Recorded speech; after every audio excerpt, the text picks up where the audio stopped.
is Galvan, and I'm here to talk to you about how to attract and keep superstar volunteers with superstar results. I have a long history of volunteering. When I was a child, my parents volunteered at church and at school, and I did very much of the same, even as a young child.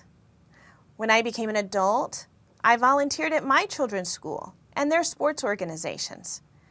I found it a great way to connect with the kids and spend more time with them and their friends. As an adult, I've volunteered for the Family Justice Center. They are an organization that helps battered women and children in abusive situations and gives them all the resources to start their life again.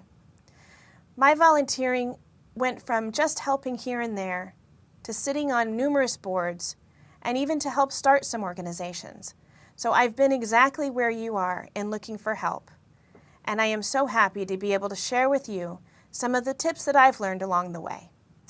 Today, we will talk about how to hone your tugs and hugs and what those tugs and hugs are, how to overfill your volunteer basket, how to get lots of people to volunteer and help on your cause, and then how to keep those volunteers engaged and volunteering for years to come. Let's start with how to hone your tugs and hugs. What is a tug? A tug is your know, do, and feel. It's what do you tell them about your organization? And what do you want them to do? Do you have an action that you want? And how will it make them feel? The how it makes them feel is the most important part. Next is, what is a hug? A hug is their know, their do, and their feel. What they know about your organization, what pulls at their heart and compels them to action, and how they feel when participating in the organization that you've worked so hard on. Next, we're going to talk about crafting your tugs and hugs. Now that you know what those are, how do we create them? The first thing is to look at personal experiences surrounding the need, whether it's an animal, a person, veterans. We need to create what is that personal experience and remind the person that you're asking to volunteer of their personal experience. It could be the loss of a loved one. It could be your love for children. It could be the impact that sports had on their life. It could be that there was a time where they really needed help and they have a compassion for helping others. Then we talk about how it feels to help at this organization. First of all, they have to have fun. There has to be something positive. They can make friends, and they can look forward to the next opportunity to get together with those friends and have more fun. Next is to recognize, to value, and appreciate your volunteers. Please and thank you goes a long ways and is often forgotten in volunteer organizations.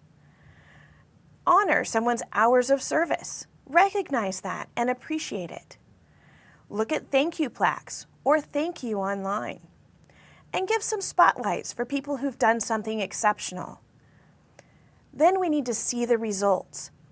We've all seen those money charts of the little tube climbing full, dollar after dollar after dollar. That is done for a reason. We've even seen it at the blood bank, where they have more and more blood donated every year. The reason they do that is it's visual and people can feel the difference and want to participate. You can also talk about people whose lives were touched. Interview them, have a conversation with them, and make sure that your volunteers are aware of that. And then talk about the improvement in those people's lives. Not only did they touch them, but they had a different impact because of it. Here is an example of how to really hone your tug and your hug with a volunteer. Susie, we are working hard to raise $5,000 for the new safety equipment. The concession stand is our best opportunity to generate this revenue. I have another fun-loving mom, Lisa, that's in the 10 to 12 shift. She says it is the best way to see all the kids. Can I count you in on helping her? I know you will have fun with Lisa while helping the league meet their goal. This really expresses the know, the do, and the feel. It tells what I need, and it tells what I want her to do, and it tells her how she's going to feel about doing it. and this is the way you engage a volunteer. Next, we're going to talk about overfilling your basket of volunteers.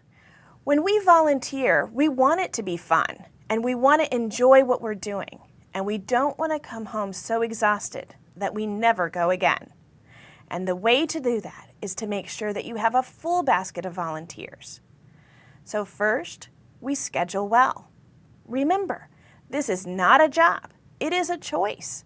So you're going to have to make sure that people are happy to do the job you're asking them to do. Be cautious of overburdening people. Ask preferences. Do they like frequent short little stints, or do they want the longer ones because they don't have to do them as many times? Give flexibility and you'll have more volunteers. And here's a really big one. Don't schedule work hours during the kids' game. And the kids' game is just one example, but if they're volunteering for something related to their family, something they want to see and do, don't schedule them that impedes their ability to do those things. It makes them resentful. We want to have them happy volunteers. Next, make it easy to say yes. Use technology where you can. I love using Sign Up Genius and Doodle. Sign Up Genius lists out all the needs that you have and lets people opt in for what they feel most comfortable doing. Doodle is a great little tool that lets you schedule meetings with multiple people, finding what works for the most people at the same time. Provide babysitting if needed. Sometimes you providing 1 or 2 babysitters for 10 little kids is going to get you 30 volunteers. And schedule friends together. Again, this is supposed to feel good for your volunteer.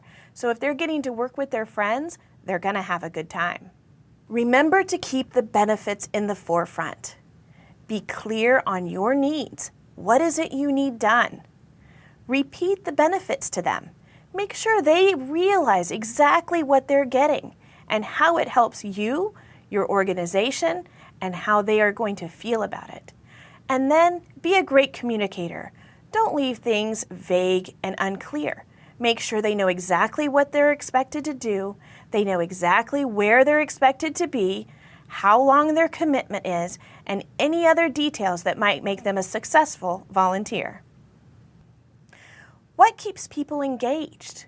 There are the obvious things and the tugs and hugs. The obvious is connect with the cause, but the tugs and hugs is the personal experience surrounding the need of your organization. The obvious is believe in the organization, but the tugs and hugs is about how it feels to help here in this organization, the feelings that they're going to walk away with. The obvious, trust the leadership, but the tugs and hugs is about being recognized, valued, and appreciated. The obvious, make a difference. And the tugs and hugs is really about seeing the results, seeing what happens when their hard work is put forth and they get to see what happens. You've now mastered how to get your volunteers, how to keep them engaged and moving forward. You've learned how to hone your tugs and hugs. You've learned how to keep your volunteer basket overflowing. And you've learned how to keep those volunteers engaged in volunteering in your organization for a long time. Thank you for watching About Volunteers, and thank you for all the volunteering that you do and looking to improve your organization through these great resources. If you have questions for me, you're welcome to send me an email at info@abs-sol.com.